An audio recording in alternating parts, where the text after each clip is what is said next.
नमस्कार, मैं श्यामगिरी। आप देख रहे हैं टीएफडी इंडिया लाइव। टीएफडी इंडिया लाइव में आप सभी दर्शकों का स्वागत है। बिहार में फिर एक बार एनडीए गठबंधन के अंदर टकराव वाली परिस्थितियां उत्पन्न हो रही हैं। बिहार के अंदर नीतीश कुमार ने सम्राट चौधरी को सीएम बनाकर कहीं भूल तो नहीं कर दी, या भारतीय जनता पार्टी के साथ रह करके कहीं गलती तो नहीं कर रहे। बहुत सारी बातें हैं जो देश को और बिहार को जानना बहुत जरूरी है। नीतीश कुमार एक ऐसी कड़ी है नरेंद्र मोदी सरकार के कि जो अगर हट गए एनडीए गठबंधन से तो बिहार में ही नहीं, केंद्र में भी मोदी की कुर्सी संकट में आ जाएगी।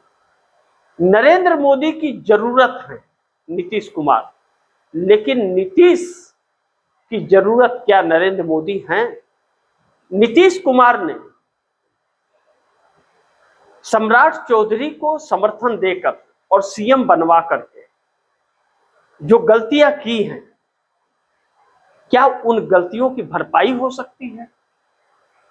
अब कैबिनेट विस्तार को लेकर के नीतीश कुमार ने दो चीजें जो रखी कि गृह मंत्रालय और स्पीकर, और यह दोनों अगर भाजपा नहीं देती है तो नीतीश कुमार का कोई अस्तित्व नहीं रहेगा, सरकार पर कोई कंट्रोल नहीं होगा। और जेडीयू ने प्रेस कॉन्फ्रेंस करके यह कहा कि हम भले ही भाजपा को सत्ता सौंप दी है, भाजपा की सरकार है, लेकिन उसे चला रहे हैं नीतीश कुमार, और हम किसी भी तरह का भाजपा से समझौता नहीं करेंगे। बिहार की जनता और मुस्लिम समुदाय भारतीय जनता पार्टी से डरे मत, डरने की कोई जरूरत नहीं है। लेकिन वहीं जेडीयू के ललन सिंह और संजय झा लगातार भारतीय जनता पार्टी की भाषा बोल रहे हैं और भारतीय जनता पार्टी के कहने पर कभी भी पटना टपक जाते हैं।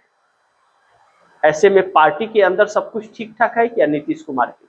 यह एक अहम सवाल है। लेकिन अब कहा जा रहा है कि नीतीश कुमार खत्म हो गए, गेम ओवर हो गया नीतीश कुमार का, और ललन सिंह और संजय झा पटना गए कैबिनेट विस्तार के लिए, पर्ची कुछ दिल्ली से लेकर, और जिसमें एक मौका फिर से निशांत कुमार के लिए दिया जा रहा है मंत्रिमंडल में कि मंत्री बन जाए।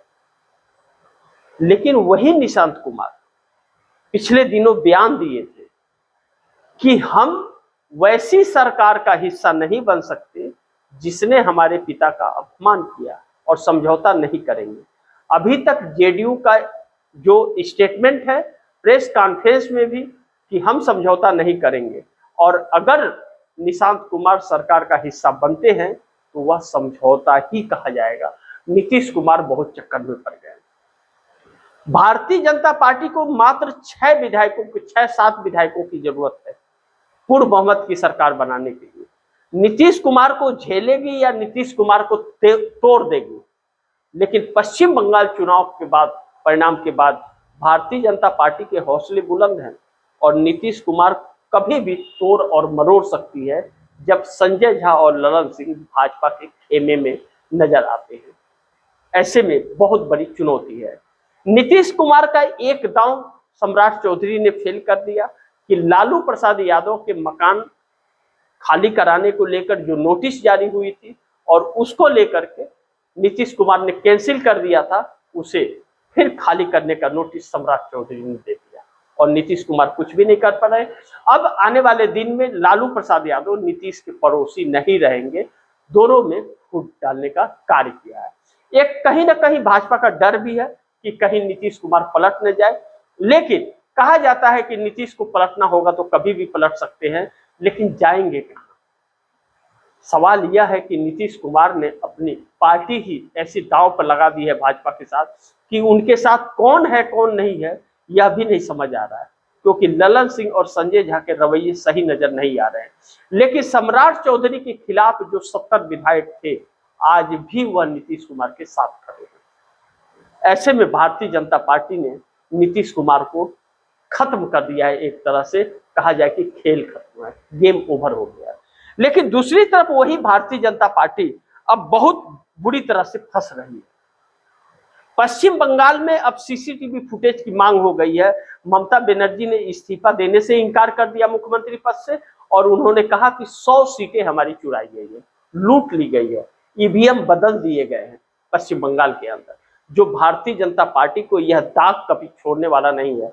भारतीय जनता पार्टी शुरू से ही दागदार रही और आज वह दाग बहुत गहरे हो गए हैं और कहा जा रहा है कि चुनाव आयोग की मदद से यह सब कुछ किया जा रहा है। अभिषेक बनर्जी ने यह आरोप लगाया है पश्चिम बंगाल के अंदर कि भारतीय जनता पार्टी और चुनाव आयोग मिले हुए हैं। 12 बजे से 5:30 बजे के बीच में जो काउंटिंग हुआ था, ईवीएम मशीन बदल दिए गए और टीएमसी के हर एजेंट को मार के भगा दिया गया था और बहुत जगहों पर फार्म 17C छीन लिया गया। अब ऐसे में बहुत गहरे सवाल हो गए हैं। अब इंडिया गठबंधन पूरे देश के अंदर हर राज्यों से इंडिया गठबंधन के बड़े बड़े नेता और प्रवक्ता इस पर प्रेस कॉन्फ्रेंस करके अपना पक्ष रख रहे हैं और पूरी तरह से इंडिया गठबंधन एकजुट हो करके और सड़कों पर उतर कर लड़ाई लड़ने के लिए तैयार है। जब सड़कों पर लड़ाई लड़ने के लिए इंडिया गठबंधन तैयार है और राहुल गांधी ने इसकी शुरुआत कर दी, ममता बनर्जी को समर्थन दे दिया, पूरा विपक्ष एकजुट होकर के ममता बनर्जी के साथ खड़ा हो गया, तो एक ऐसा आंदोलन होने जा रहा है जो नरेंद्र मोदी ने अपने जीवन में कभी देखा नहीं होगा।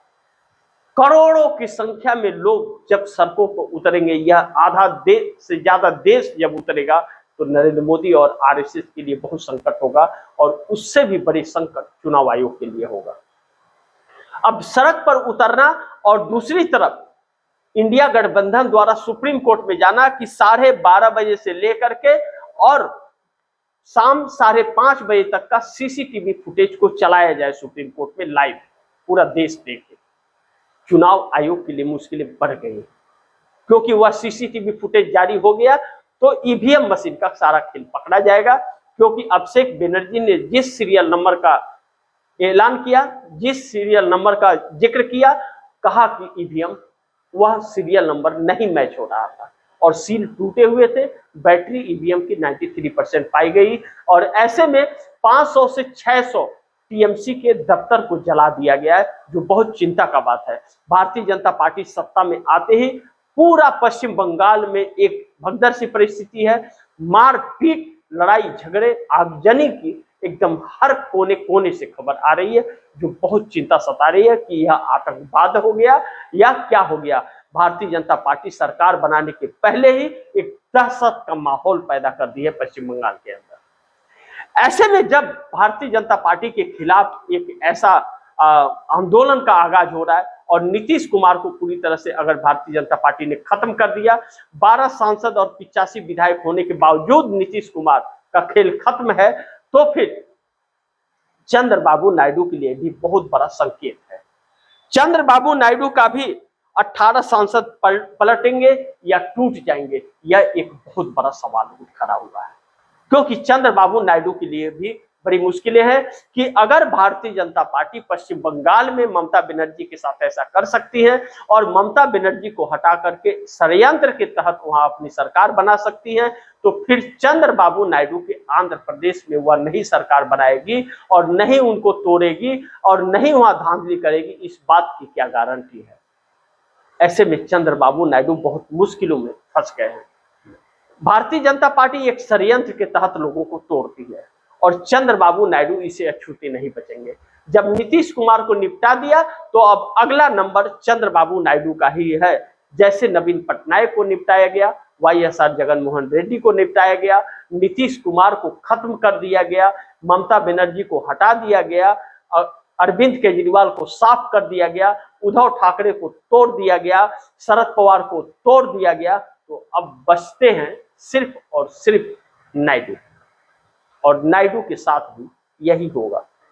लेकिन अब महत्वपूर्ण यह है कि बिहार का खजाना खाली है। 12,000 करोड़ का कर्ज और सम्राट चौधरी ने सीएम बनने के बाद ले लिया, लेकिन वेतन और पेंशन देने के पैसे नहीं है, तो अधिकारियों और कर्मचारियों के पास छापे पड़ रहे हैं और उनकी जांच की जा रही है कि यह सही निकलेंगे तो होगा। शिक्षकों को हटाने का अलग अलग षड्यंत्र रचा जा रहा है, रोजगार को कम किया जा रहा है और पेंशन न देना पड़े और वेतन न देना पड़े इसके लिए, और राशन न देना पड़े इसके लिए एक षड्यंत्र के तहत साजिश चल रही है कि लोगों को घर पर बुलडोजर चलाया जा रहा है कि लोग घर बचाने के चक्कर में रहे, वह कुछ मांग न कर सके। बिल्डिंगों को तोड़ा जा रहा है। यह क्या नीतीश कुमार सरकार चला रहे हैं? जैसा कि जेडीयू ने प्रेस कॉन्फ्रेंस में करके कहा कि भले भाजपा की सरकार है लेकिन नीतीश चला रहे हैं। क्या यही नीतीश की रणनीति रही? क्या 20 साल तक नीतीश कुमार ने ऐसे ही सरकार चलाई थी?